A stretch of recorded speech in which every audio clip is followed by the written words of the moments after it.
মোটা বুঝতে পারেনি যে একজন চিন্ময় কৃষ্ণ দাস বাবুকে অ্যারেস্ট করেছেন, বাইরে কিন্তু হাজার হাজার চিন্ময় কৃষ্ণ বাবু ঘুরছে। একজন জঙ্গিকে ছাড়ানোর জন্য ভারতবর্ষে 7 টাকা কোন ভেজাতে হয়, সেখানে এক সাধারণ এক সন্ন্যাসী মানুষকে চোর ডাকাতের সঙ্গে রেখে দিয়েছে। কারণ কি?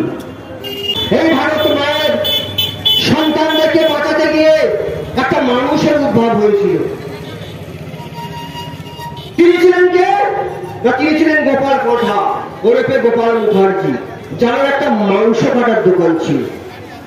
বলুন, তিনি যদি না ওই সময় রুখে দাঁড়াতেন, তিনি যদি না ওই সময় রুখে দিতেন বন্ধুকে, ভারতবর্ষে বসে যারা বলছেন ভাই ভাই ধর্ম নিরপেক্ষ, আমাদের মধ্যে কোনো ভাব নাই, আজ তারা কিন্তু এখানে কথা বলতে পারতেন না।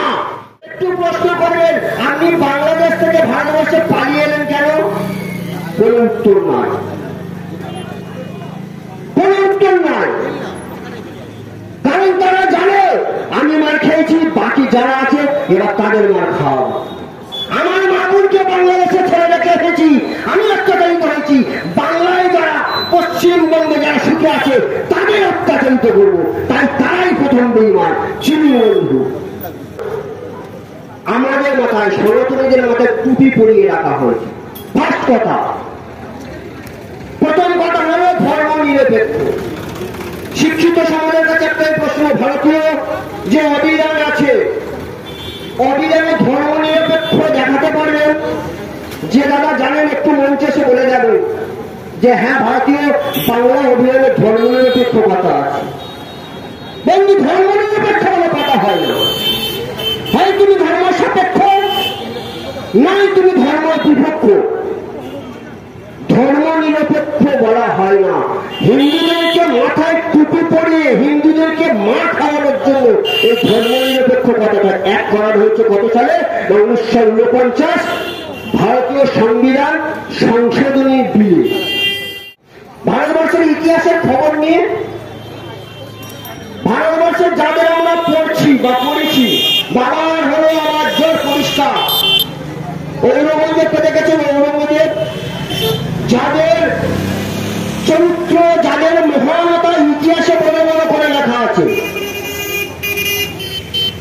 তিনি বড় ভাইয়ের মুন্ডু কেটে বাবাকে উপহার দিয়েছিল, বাবাকে জেলে বন্দি করে তারপরে গিয়ে কিন্তু রাজা হয়েছে। তারপরে কিন্তু ভারতবর্ষের মশলাটা বসেছিলেন, সেখানে রামের চরিত্র দেখেছে। রামচন্দ্র নিজের বাবার আজ্ঞাকে পালন করার জন্য রাস সুদ দূরে ঠেলে ফেলে দিয়ে তুচ্ছ তাচ্ছিল্য করে সাধুর বেশে মা সীতাকে হাত ধরে নিয়ে 14 বছর বনবাস গ্রহণ করেছে। পারেন? শুধুমাত্র পিতৃ আজ্ঞাকে পালন করার জন্য। আর একজন ব্যক্তি পিতাকে বন্দি করে হত্যা করে নিজের ক্ষমতা দখল করছে। এক কথা থেকে হতে পারে, সেই ইতিহাসটা আমরা পড়ছি। সেটা হলো কি না বিভেদ। প্রথম বিভেদ তো আছে, লাল নীল সবুজের বিভেদ আছে।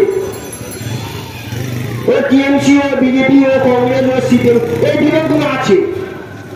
তারপরেও কিন্তু একটা বিভেদ আছে, সেটা হলো কি সনাতনীদের ভিতরে বিভেদ করে রেখেছে। কে? এটা মুচি, এটা খাওয়া, এটা কর্মকার না বন্ধু, এই মানুষ থেকে বলে যাচ্ছি সনাতনীদের মধ্যে কোনো বিভেদ নাই। যদি না সনাতনীদের মধ্যে বিভেদ থাকতো তাহলে প্রভু রামচন্দ্রের কথা ভাবুন, বনে মা সীতাকে নিয়ে দিয়েছেন। কিন্তু বনে একজন বাস করতেন যিনি প্রভুকে পাওয়ার জন্য স্বপ্ন দেখেছিলেন, মা সর্বরী, যিনি সবার বংশে জন্মগ্রহণ করেছেন নিম্ন জাত। সর্বরী প্রত্যেক দিন বলে যেতেন, একটা করে ফল তুলতেন, নিজে খেতেন, ভালো সুস্বাদু ফল হলে প্রভুর জন্য রেখে দিতেন। ভাবতে পারেন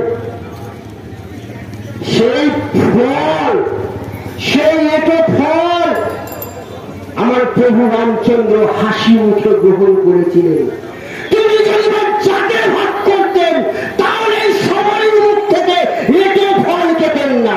শুধুমাত্র আমরা বেঈমানরা হিন্দুদের মধ্যে ভাগ করে মারপিট করে বাংলা পশ্চিমবঙ্গকে ভাগ করে আমার বৃহত্তর বাংলা করার জন্য নিজের মনসুর দখল করার জন্য হিন্দুদের প্রতি এই ভাঙটাকে কাজে লাগিয়ে চলেছি। রামচন্দ্র প্রভুকে দেখিয়ে বলেছিলেন যে যদি আপনি ওই রাক্ষস রাজ রাবণকে মারতে চান, আপনার প্রথম কাজ মায়ের কোল থেকে রাবণকে লাভা। কারণ পৃথিবীর কারণ ক্ষমতা নিয়ে একজন মার বুক থেকে তার সন্তানকে কেড়ে নিতে পারে। দেখেছেন একটা বাচ্চা গরুর গায়ে হাত দিয়ে মা দেখবে অনেক দূর থাকলে দড়ি ছিঁড়ে সামনে দিয়ে ভুতাবে। এটা হলো মা। মায়ের কোল থেকে কোন সন্তানকে কেউ কোনোদিন মারতে পারেনি। আগে যদি মা বলে তারপরে ছেলেকে মারতে পারবে। তেমনি মা সীতাকে উদ্ধার করতে যাচ্ছেন, রাবণকে বধ করবেন। প্রথম রাবণ যে মার কোলে বসে আছে সে মাকে লাভা। সঙ্গে সঙ্গে বিভীষণ বলেন কিভাবে লাভাবো না, মাকে অকালে বোধন করুন। বাসন্তী পূজা হলো আসল দুর্গা পূজা। কিন্তু প্রভু রামচন্দ্র মা সীতার উদ্ধার হেতু প্রথম অকাল বোধন করেছিলেন, মাকে আহ্বান করেছিলেন।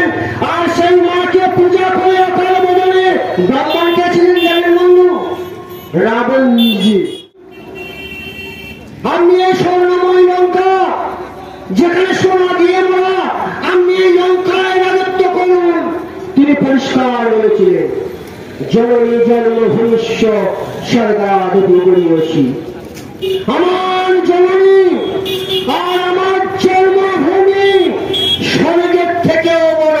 আমি লঙ্কাতে থাকবো না, আমার জন্মভূমিটা আমি ফিরে যাব। আপনার জননীকে জুতোর প্যান্ডেলে পূজা করা হচ্ছে, আপনার জননীকে ঘর থেকে হাত ধরে টেনে নিয়ে গিয়ে রেপ করানো হচ্ছে, আপনার জননীকে হাসপাতাল থেকে নিয়ে গিয়ে রেপ করা হচ্ছে। আর আপনি নির্বিচার হাতে হাসছেন, অনেকটাই বুঝে উড়াচ্ছেন। আপনি সাম্প্রদায়িক নয়, আপনি ভাই ভাই, আপনি ধর্ম নিরপেক্ষ, ওরকম নিরপেক্ষ মুখে ছায় হিন্দু জাগরণ মঞ্চের কার্যকর্তারা।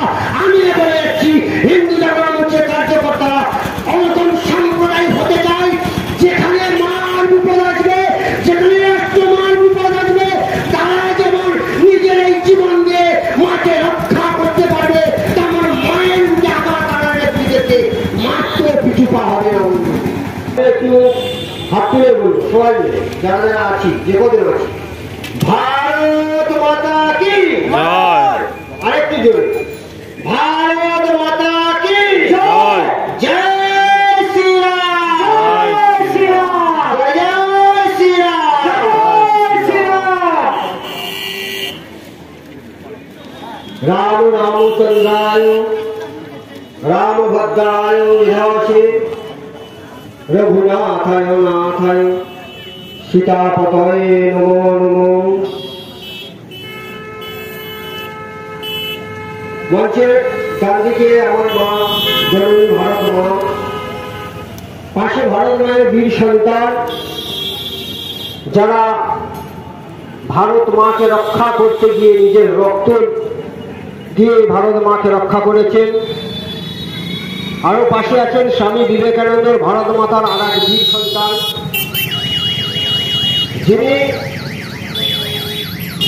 এই হিন্দুত্বকে, এই সনাতনীদের ধর্মকে সারা বিশ্বের মধ্যে প্রতিষ্ঠা করেছিলেন। তাদের চরণে শতকোটি বিনম্র প্রণাম রইল। এখানে উপস্থিত সমস্ত জেলা খন্ড কার্যকর্তাবৃন্দ, পথচলতি মানুষ, এখানকার ব্যবসায়ীবৃন্দ, ক্লাব, আর যারা জয় শ্রীরাম বলতে ভয় পাচ্ছেন, যারা জয় শ্রীরাম বলতে হাত তুলতে ভয় পাচ্ছেন, তাদেরকেও শতকোটি বিনম্র প্রণাম রইল। বন্ধু একটা কথা মনে রাখবেন, ধর্ম রক্ষিত রক্ষত। ধর্মকে যারা যারা রক্ষা করে, ধর্ম তাদেরকে রক্ষা করে। একদম পরিষ্কার। মহাভারতের যুদ্ধে দেখবেন 100 পাণ্ডব ভাই ছিল, 5 জন 100 কৌরব ভাই ছিল, 5 জন পাণ্ডব ভাই জয়ী হয়েছিল ধর্মের সনাতনে। আজকের যে হিন্দু জাগরণ যেখানে সভা করছে, আগামী দিন সনাতনী এক সন্ন্যাসী চিন্ময় কৃষ্ণ দাস প্রভু, তাকে অ্যারেস্ট করেছে বাংলাদেশের সরকার, ইংলিশ সরকার, যার কিছুদিন আগে জড়ানো হয়েছে। শেখ হাসিনার ওয়াকিলকে ছাত্র আন্দোলনের নাম করে যিনি শেখ হাসিনাকে বিতাড়ন করে ভারতবর্ষকে দখল করিয়েছে, ভারতবর্ষকে না বাংলাদেশকে, সেই ইংলিশ সরকার, সেই ইংলিশ সরকারের বিরুদ্ধে, সেই ইংলিশ সরকারের ছাত্র আন্দোলনের বিরুদ্ধে চিন্ময় কৃষ্ণ দাস হিন্দু মানবের সম্মানকে রক্ষার জন্য, হিন্দুত্বকে রক্ষার জন্য সমস্ত সনাতনী ভাইদেরকে একত্রিত করে তিনি একটা আন্দোলন চালিয়েছে। দেশ যদি নিরপেক্ষ হয়, দেশ তো বন্ধু সভা, কিন্তু বন্ধু দেখেছেন দেশ থেকে আওয়াজ উঠছে, ভারত যাদের বাপের বাড়ি, বাংলা ছাড়ো তাড়াতাড়ি। ভালো করে ভাবুন, বাংলাদেশের জন্ম শুধুমাত্র ওদের দ্বারা হয়নি, তাহলে তারা ভারতবর্ষ থেকে জন্মগ্রহণ করে সেখানে হিন্দু মানুষের উপর অত্যাচারিত করে তাদেরকে বিতরণ করছে কেন? একটাই প্রশ্ন। তা সে প্রশ্নে চলে আসবো।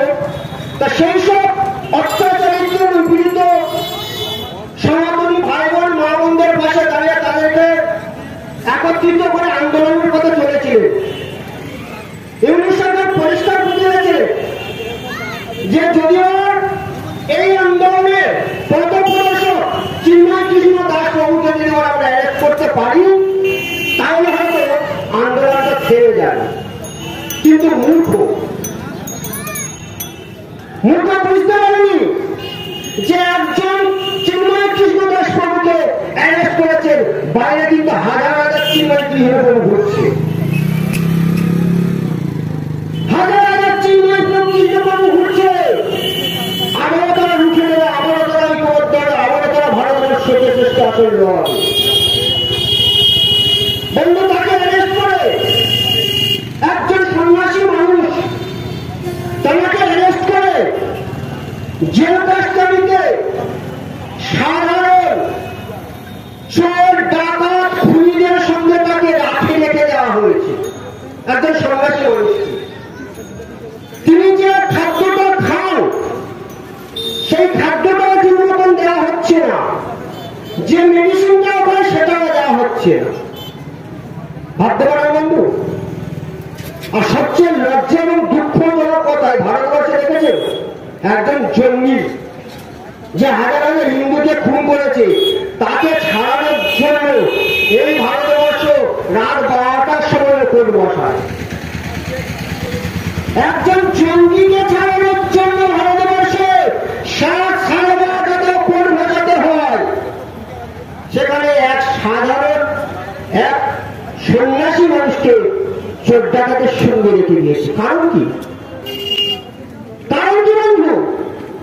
কারণ পরিষ্কার একটাই, যে কোনো ভাবে যে কোনো ছেলে বলে কৌশলে বাংলাকে হিন্দু মুক্ত করতে হবে, বাংলাকে হিন্দু মুক্ত করতে হবে। ভারত একটু এই পরিস্থিতি কিন্তু আজকের নয় বন্ধু, এই পরিস্থিতি সেই যখন থেকে ভারতবর্ষ থেকে বাংলাদেশ আলাদা হয়েছে, ঠিক তখন থেকে উৎপত্তি হয়েছে।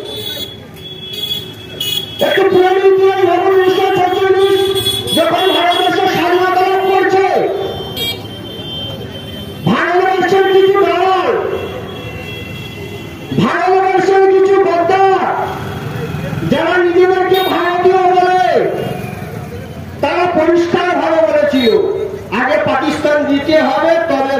স্বাধীন হন।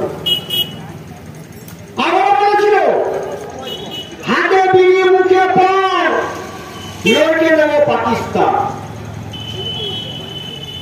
বন্ধু পাকিস্তান নিয়েছে তারা, নেওয়ার পরেও কিন্তু শান্তি হয়নি। এই যে পাকিস্তান নিয়েছে তার পিছনে একটা ইতিহাস আছে। যখন পাকিস্তান নিয়ে 1946 সালের আগস্ট এখানে সুশিক্ষিত সমাজবাসীরা যেমন একটা আবেদন, আমরা বর্তমান যুগের মানুষ শিক্ষিত, আমরা বড় বড় মোবাইল আছে, গুগলে যান গিয়ে মানুন 1946 সালের August Great Calcutta Killing Mohammad Ali জিন্নার নেতৃত্বে হয়েছিল, কি অবস্থা হয়েছিল হিন্দুদের। গ্রেট ক্যালকাটা কিলিং হয়েছিল বন্ধু, সেই দাম হয়তো আমাদের পিঠে থেকে মিলিয়ে গেছে, আবারও সেই সময় আসছে। ভারতবর্ষ থেকে বাংলা দিতে হবে, তাই তো তোমার ডাইরেক্ট অ্যাকশন ঘোষণা করেছিল। কলকাতার বুকে 5,000 হিন্দুকে কাটা হয়েছিল, হিন্দু মায়েদেরকে অবলম্ব করে টিকির মুখে ধরে রাজাবাজারে ঝুলিয়ে রাখা হয়েছিল। ঠিক সেই সময় এই ভারত মায়ের সন্তানদেরকে বাঁচাতে গিয়ে একটা মানুষের উদ্ভব হয়েছিল। তিনি ছিলেন কে? তিনি ছিলেন গোপাল কোঠা ওরফে গোপাল মুখার্জি, যার একটা মাংস কাটার দোকান ছিল। বন্ধু তিনি যদি ওই সময় মুখে দাঁড়াতেন, তিনি যদি ওই সময় মুখে দিতেন বাংলাকে, ভারতবর্ষে বসে যারা বলছেন ভাই ভাই ধর্ম নিরপেক্ষ, আমাদের মধ্যে কোনো ভাব নাই, আজ তারা কিন্তু এখানে কথা বলতে পারতেন না। কারণ কি? তাদের দাবি ছিল এই পাকিস্তান যখন গঠন হয় এই ভারতবর্ষের পশ্চিমবঙ্গ বাংলাদেশের সঙ্গে রাখবে।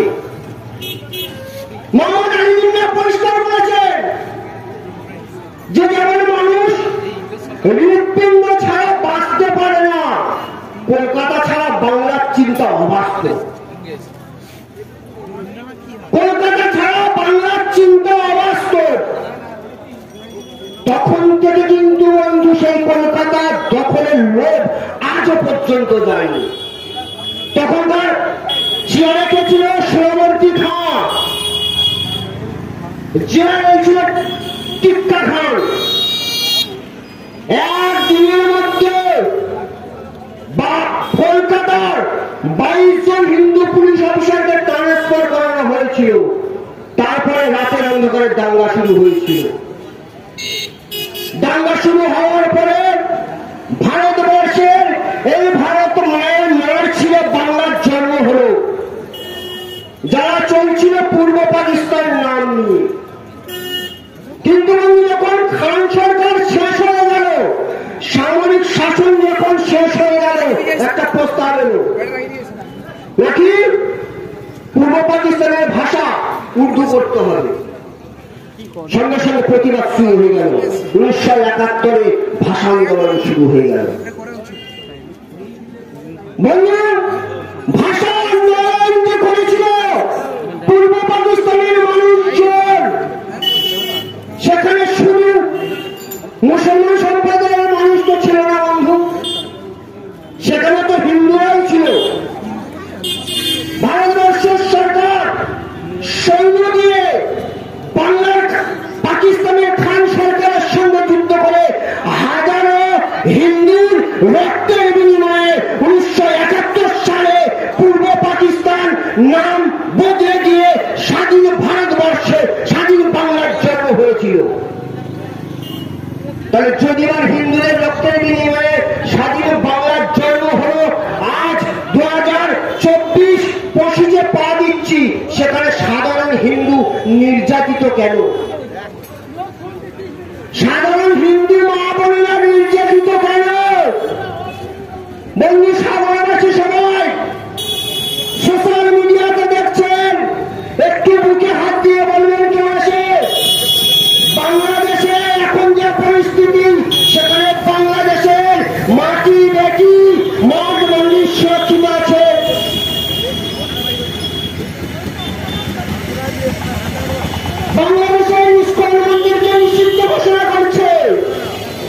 4টি ইস্কন মন্দির ভাঙচুর করা হয়েছে, একটা হনুমান মন্দির ভাঙচুর করা হয়েছে, মা বোনদেরকে রাতের অন্ধকারে টেনে নিয়ে গিয়ে নির্যাতন করা হচ্ছে, ধর্ম পরিবর্তন করানো হচ্ছে।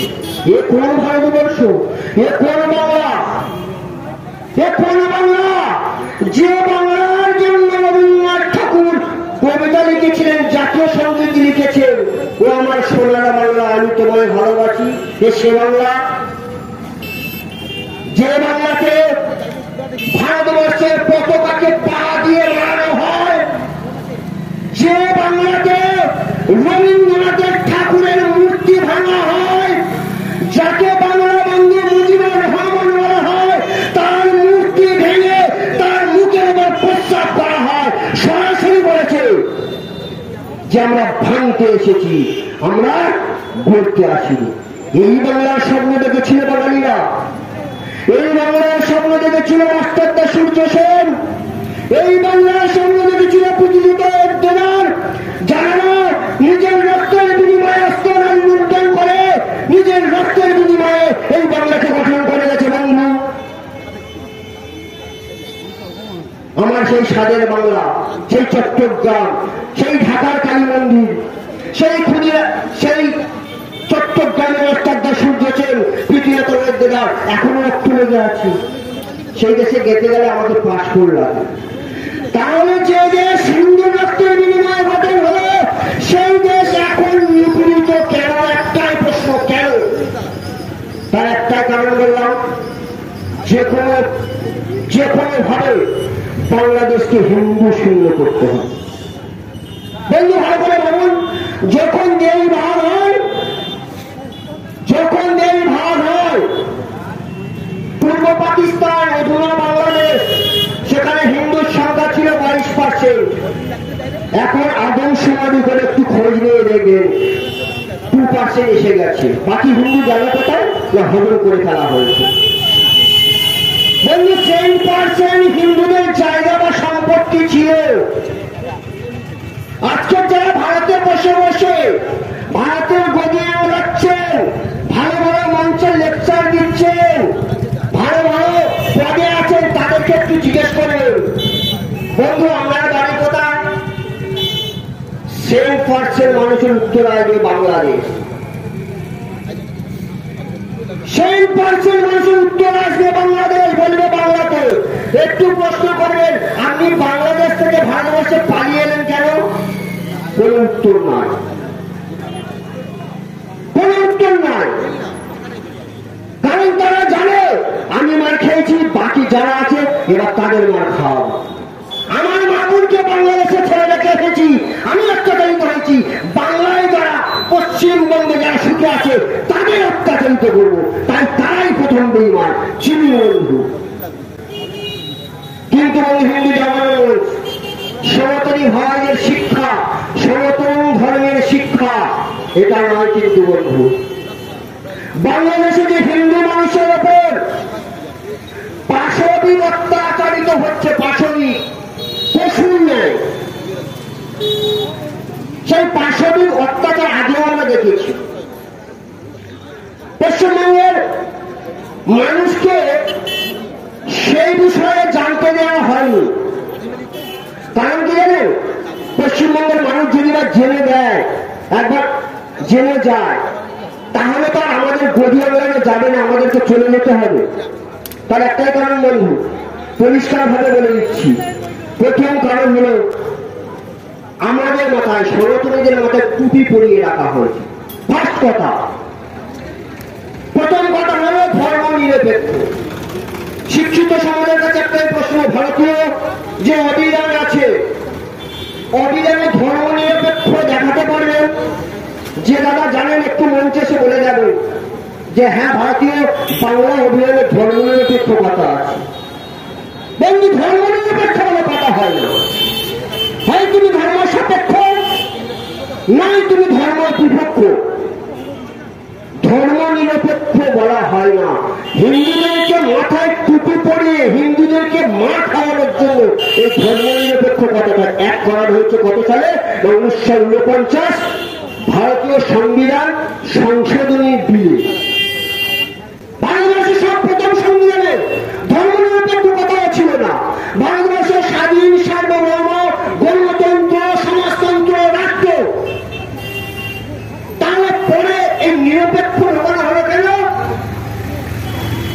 না হিন্দুর মাথায় কাঁটাল রেখে ভেঙে ভেঙে খাওয়ার জন্য।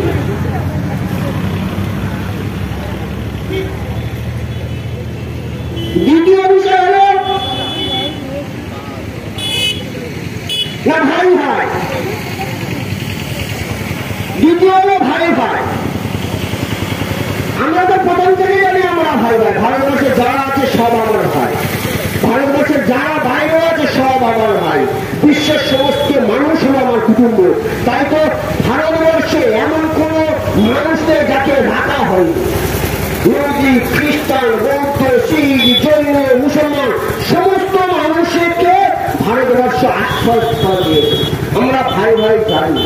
কিন্তু বন্ধু, যে ভাই ভাই বলে বুকে জড়িয়ে পিছন থেকে ছুরি মারে তাকে ভাই বলা যায় কি? প্রশ্ন করেন নিজেকে, তাকে ভাই বলা যায় কি? না বন্ধু, তাকে ভাই বলা যায় না। যদি ভাই হতো ভারতবর্ষে ভাগ করার প্রয়োজন ছিল না, আমরা সবাই একসঙ্গে সুখে শান্তিতে বাস করতে পারতাম। কেন আমরা ভাই ভাই? তার ভারতবর্ষ ভাগ হলো কেন? আর ভারতবর্ষ ভাগ হলো কান্তিও তৈরি হয়ে গেল। আর ভারতবর্ষে যেসব নেতা ছিল, যেসব নেতৃত্ব ছিল, তারা কিন্তু হিন্দু রাষ্ট্রের দাবি করে। এটাই আমাদের ভাই। কিন্তু আমাদের সনাতনী শিক্ষা দিচ্ছে যে যারা হিন্দু সমাজের আবার পাশবিক অত্যাচার করছে, পাশবিক, তাদের সেই অত্যাচার মেনে নেওয়া সম্ভব নয়। তাদের সেই অত্যাচারের জবাব দেওয়ার যে শক্তি, সেই শক্তি কিন্তু আমার ধর্ম শেখাচ্ছে। তাই তো ধর্মগ্রন্থ কলম দেওয়া হচ্ছে। সঙ্গ শক্তি কলিযুগ, কলিযুগে একমাত্র সঙ্গ শক্তি বাঁচাতে পারবে।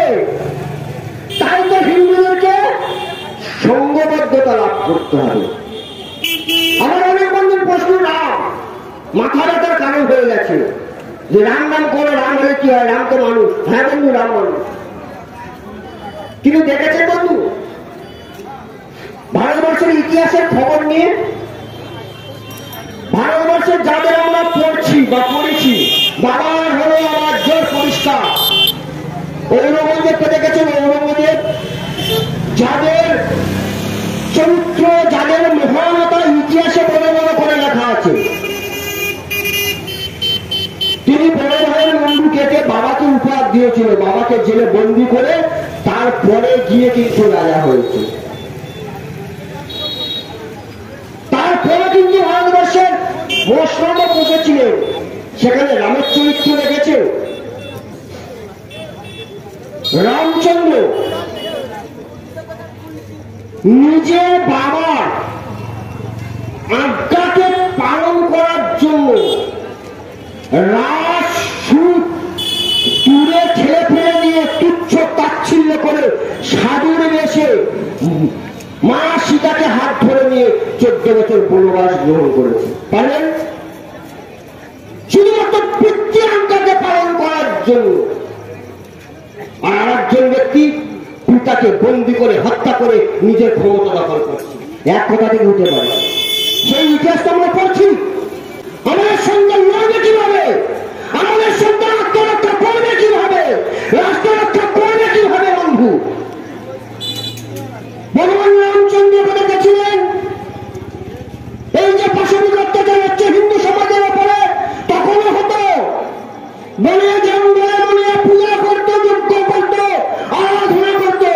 ওরকম দানবরা সেই পূজাতে ব্যাঘাত ঘটাতে জন্য আসতো। তারা যজ্ঞ কুণ্ডি ধ্বংস করতো, মুনিদেরকে হত্যা করতো, তাদের যজ্ঞকে পণ্ড করত। তাই তো প্রভু রামের প্রয়োজন হয়ে পড়েছিল। রাম বিশ্ববিদ্যালয়ের নেতৃত্বে শস্ত্র শিক্ষা গ্রহণ করে তিনি তারকার মতন একজন দানবকে হত্যা করেছিল। এই ভারতবর্ষকে অসুরমুক্ত করেছিল। আমরা সেই জন্য প্রভু রামচন্দ্রকে পুজো করি। তবে আমাদের মধ্যে এত খামতি কেন? আমরা নিজেদের আত্মর্থ করতে পারছি না কেন? কারণ আরেকটা বীজ ঢোকানো হয়েছে। সেটা হলো কি না বিবেক। প্রথম বিবেক তো আছে, লাল নীল সবুজ আছে, ও টিএমসি ও বিজেপি ও কংগ্রেস ও সিপিএম এই বিরোধগুলো আছে, তারপরেও কিন্তু একটা বিভেদ আছে। সেটা হলো কি, সনাতনীদের ভিতরে বিভেদ করে রেখেছে। কে? এটা রুচি, এটা খাওয়া, এটা কর্মকার না বন্ধু, এই মানুষ থেকে বলে যাচ্ছি সনাতনীদের মধ্যে কোনো বিভেদ নাই। যদি না সনাতনীদের মধ্যে বিভেদ থাকত তাহলে প্রভু রামচন্দ্রের কথা ভাবুন, বনে মা সীতাকে নিয়ে দিয়েছেন, কিন্তু বনে একজন বাস করতেন যিনি প্রভুকে পাওয়ার জন্য স্বপ্ন দেখেছিলেন, মা সর্বরী, যিনি সবর বংশে জন্মগ্রহণ করেছেন, নিম্ন জাত। সর্বরী প্রত্যেক দিন বনে যেতেন, একটা করে ফল তুলতেন, নিজে খেতেন, ভালো সুস্বাদু ফল হলে প্রভুর জন্য রেখে দিতেন। ভাবতে পারেন সেই ফল, সেই এটো ফল আমার প্রভু রামচন্দ্র হাসি মুখে গ্রহণ করেছিলেন। তিনি যদি যাকে ভাগ করতেন তাহলে সবাই মুখ থেকে এটো ফল খেতেন না।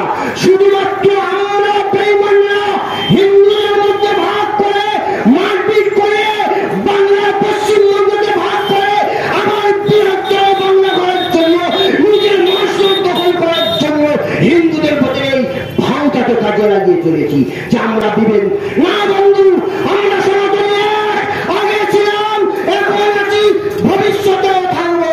এটা কিন্তু আমার প্রভুর শিক্ষা, আমার ধর্মের শিক্ষা, আমার শাস্ত্রের শিক্ষা। তাই তো বন্ধু বলি, সাবধান হয়ে যান যারা আজও বলছেন,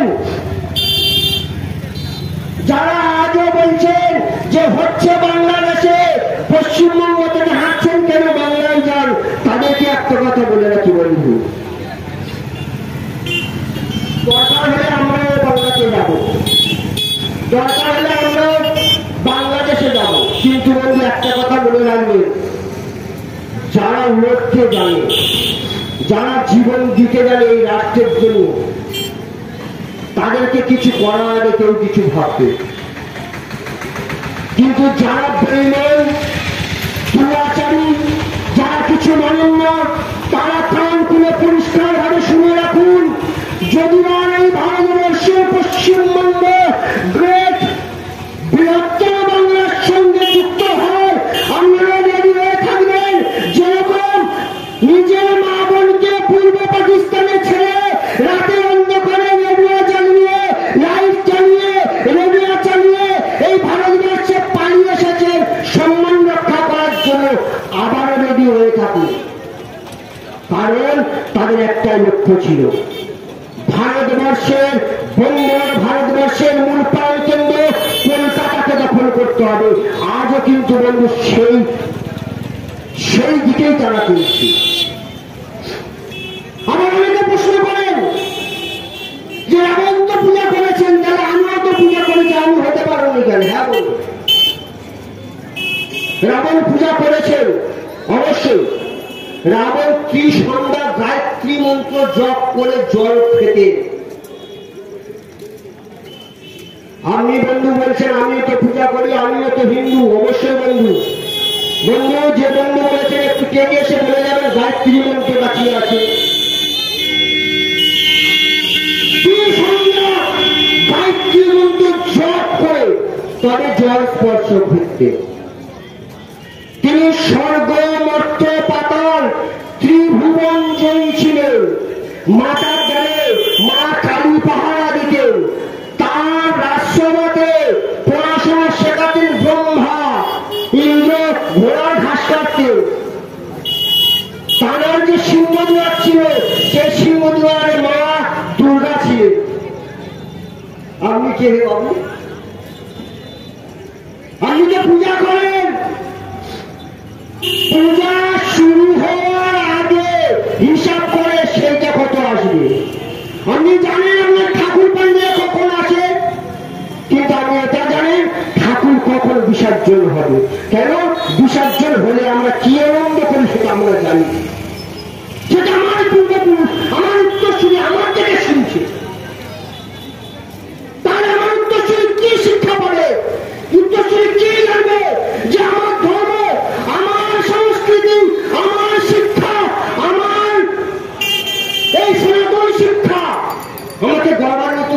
পারি। আমি হিন্দুত্ব অবশ্যই মধ্যে হিন্দুত্ব, কারোর মধ্যে বিভাগ। পূজা করুন না, আপনি পূজা করেন। দেখেছেন কলকাতাতে মা দেবী দুর্গা জুতোর প্যান্ডেল করে আনা হয়েছে, আপনি পূজা করেন। কলকাতাতে মা দেবী দুর্গা দেবী পূজা করা হয়েছে জুতোর প্যান্ডেল। আপনি তো হিন্দু, আপনি এখানে পূজা করেন মা দেবী দুর্গা।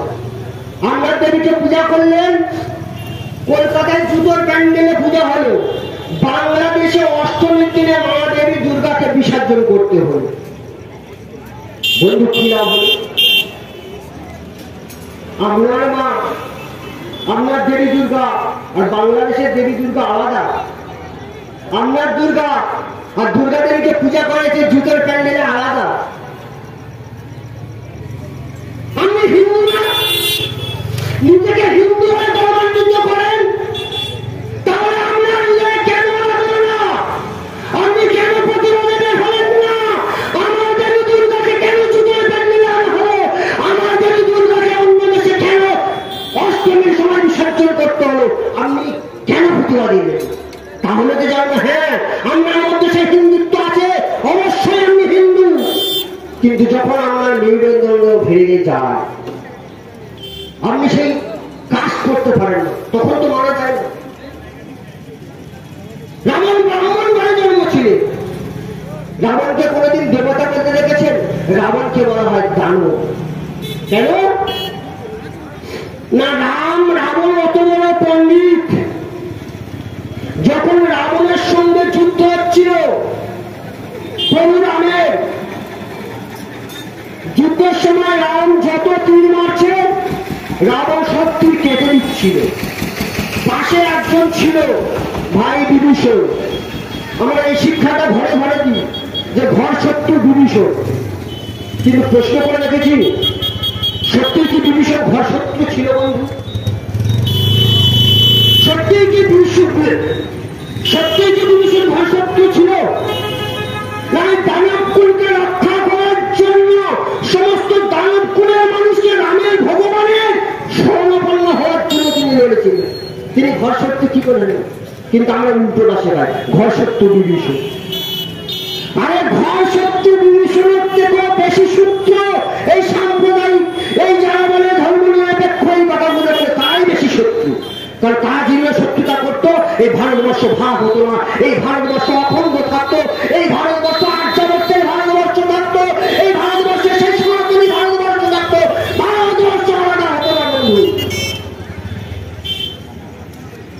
তাই তো বলি বন্ধু, চিন্তা করুন, রাবণ মার কোলে যখন বসেছিলেন যুদ্ধ করছিলেন, পাশে বিভীষণ ছিলেন, রামচন্দ্র প্রভুকে দেখিয়ে বলেছিলেন যে যদি আপনি ওই রাক্ষস রাজ রাবণকে মারতে চান, আপনার প্রথম কাজ মায়ের কোল থেকে রাবণকে লাভা। কারণ পৃথিবীর কারণ ক্ষমতানি একজন মার বুক থেকে তার সন্তানকে কেড়ে নিতে পারে। দেখেছেন একটা বাচ্চা গরুর গায়ে হাত দিয়ে মা দেখবে অনেক দূর থাকলে দড়ি ছিঁড়ে সামনে দিয়ে ভুতাবে। এটা হলো মা। মায়ের কোল থেকে কোন সন্তানকে কেউ কোনোদিন মারতে পারেনি। আগে যদি মা বলে তারপরে ছেলেকে মারতে পারবে। তেমনি মা সীতাকে উদ্ধার করতে যাচ্ছেন, রাবণকে বধ করবেন। প্রথম রাবণ যে মার কোলে বসে আছে সে মাকে লাভায়। সঙ্গে সঙ্গে বিভীষণ বলেন কিভাবে লাভাবো? না মাকে অকালে বোধন করুন।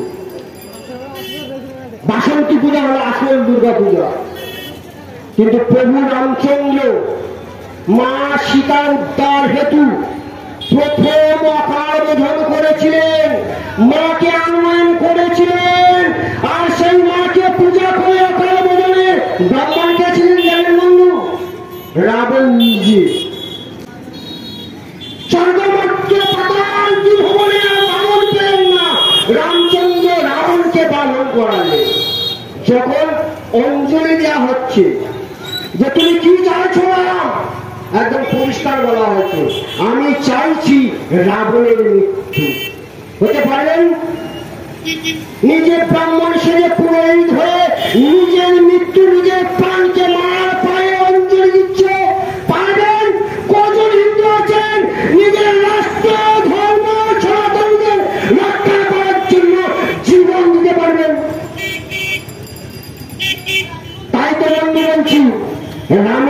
তুলনা করবেন না।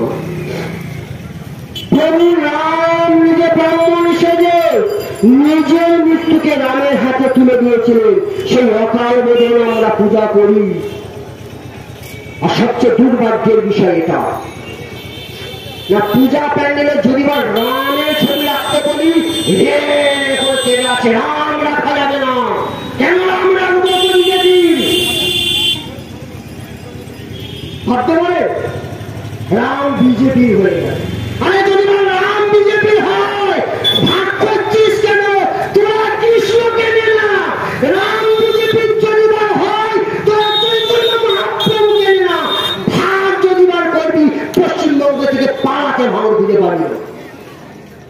আমি এখন বিশ্ব হিন্দু এখন না হলে কিন্তু রক্ষা নাই বন্ধু। তারপরে দেখুন,